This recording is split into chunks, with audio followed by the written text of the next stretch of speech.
खुलुमबाय बे समाव बडलेण्ड इंखं टेलिभिजननि स्टुडिअ'आव आं मिथिका नार्जारी दिनै फुंबिलिनि गाहाय रादाबफ्राव दङ। बिजनी नोगोरनि BDSA फोथाराव 47थि उदांस्रि सान फालिनो साखाफारा। मिरु सरकारा बांसावनाय आरो हादरारि हेंथा बुंनायनि सायाव गोदान आयेन लाबोनो नाजादों। बर' हारिखौ थांखिनानै मुगैथाव राव बुंनायनि थाखायसो प्रसेनजित आर्यखौ बुदों। तामुलपुर पुब कचुकाटा सिङिमारि गेलेग्रा फोथाराव अंडर-13 जोलुर गेलेनाय बादायलायनाय। हर घर तिरंगा मोन्थोरखौ लानानै गसाइगाव पुलिसनि गेदेर बाइक रेली। दानिया फैदोनि आबुं रादाबाव।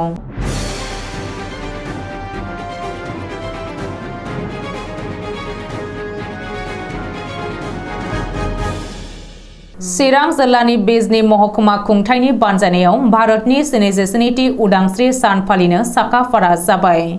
महकुमा बेंगिरिनि बिथोन एबा दाजानाय हाबाफारि बायदियै बिजनी नोगोराव थानाय गुबुन गुबुन फरायसालि फारियै बिजनी बान्दोब गोजौसिन गेजेर फरायसालि, बिजनी फरायसालिमा, शिशु कल्याण गोजौ फरायसालि, जाकिर हुसैन फरायसालि, रामकृष्ण एकाडेमी, हली चाइल्ड गोजौसिन गेजेर फरायसालि, बिजनी आर्मी स्कुल, चिरां जवाहर नवोदया स्कुलफोरनि फरायसाफ्रा बिजनी पुलिसजों लोगोसे मार्च पास्ट पेरेडआव बाहागो लाफागोन। बेनिखायनो बयबो जथायै तालिम खालामगासिनो दङ सानफ्रोमबो फुं आरो बेलासे। 15 आगस्ट मंगलबार खालि जानो गोनां बे 47थि उदांस्रि सान फालिनो लानायाव फुंनिफ्रायनो मोनाजासे गुबुन गुबुन हाबाफारि लाफानाय जागोन।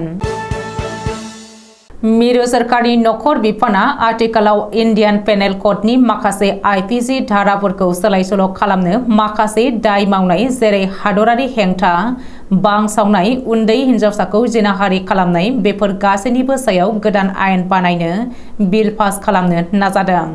मिरुनि नखर मन्त्रि अमित शाहआ बुंदों दि सोदांनो गोनां बे गोदान आयेनखौ भारतीय न्याय संहिता 2023 आरो भारतीय नागरिक सुरक्षा संहिता 2023 मुङै आयेनखौ बानायनाय जागोन।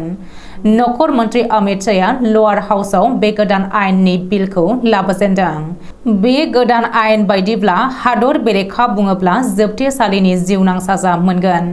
IPC 124A नि जायगायाव IPC 150 बाहायनानै 7 बोसोर जोबथेसालिनि साजा सोलाय जोबथेसालिनि जिउनां साजा होनाय जागोन।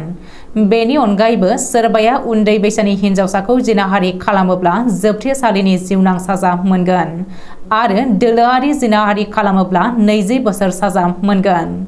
बेजों लोगोसेनो सोरबा जिनाहारि खालामजानायनि मुंखौ ससियेल मिडियायाव फोसावोब्ला बिसोरबो साजा सैनांगोन।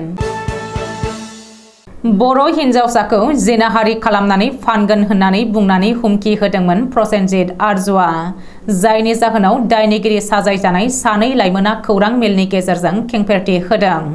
बाक्सानि सालबारियाव 10 आगस्तनि हरनि 9 रिंगासो समाव वाइन शपआव रां दाबिनानै बिगुमाखौ बुनाय जाथाया सोमजिदोंमोन।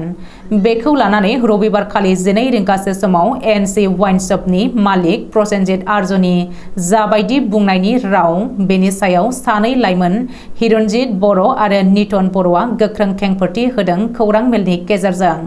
बर' लाइमोन हिनजावसाखौ जिनाहारि खालामनानै फानहरनायनि हुमखि होनायनि जाहोनावसो रागा जोंनानै बुदोंमोन वाइन शपनि बिगोमा प्रसेनजित आर्यखौ। बर' समाजखौ थांखिनानै मुगैथाव राव बुंनायनि गनायथि सोर होदों प्रसेनजित आर्यनो होननानै सोंथि खालामदोंमोन 2 लाइमोना। रां दाबि खालामदों होननानै बुंनायनि सायावबो फिनजाथाय खालामदों दायनिगिरि 2 लाइमोन हिरनजित बर' आरो नितन बर'आ। बाजार गेजेराव वाइन शपनि गनायथि लानानै वाइन बार सोलिनानै सानफ्रोमबो मोनाजासिम हुलुस-थुलुस थासारि जाबोबाय थादों होननानै अजद दिखांदों 2 लाइमोना। आरो 1 लाख रां हराब्ला गावथारगोन होननानै हुमखि होनाय बाथ्राया गासैबो नंखाय। गावनो जौ लोंनानै फेनानै थानानै बायदि बायदि बाथ्रा बर' समाजनि बेरेखा बुंदों प्रसेनजित आर्यआ। बे बुदला बुदसि खालामनायनि गासै जाथाया सेबखांजादोंमोन CCTV केमेरायाव।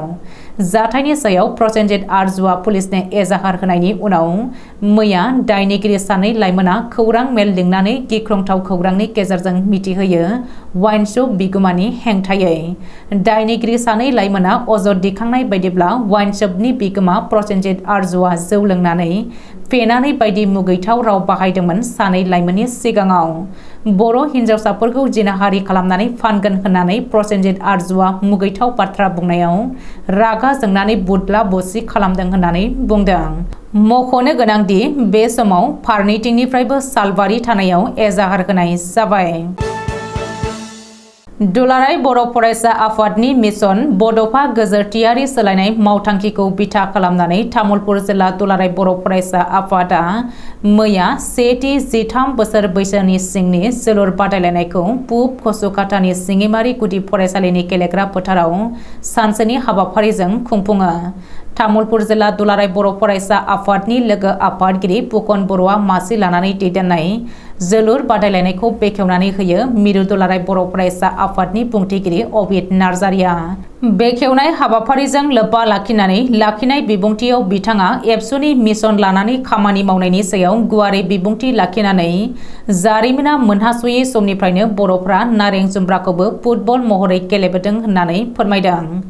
बर'फोरा गेलेनाय बिथिङाव जोबोद सांग्रांखायनो आन्डार 13 खुंनानै एबसुआ आसामनि खना खनलायाव थानाय गामिफोरनिफ्राय मोजां गेलेगिरिफोरखौ सायख'नानै नेशनेल आरो इन्टारनेशनेल थाखोआव गेलेहैनो हानायनि राहा खालामगोन होननानै गावनि बिबुंथियाव दाजाबदेरनानै बुंबावो। हाबाफारियाव मिरु एबसुनि मावख' नेहाथारि नितु बर'जों लोगोसे अदालगुरि जिल्ला एबसुनि बारग' हारिमु नेहाथारि कैलाश बसुमतारी बिथाङाबो बाहागो लायो। 77थि उदांस्रि साना गेजेराव आरो सानसेल'सै।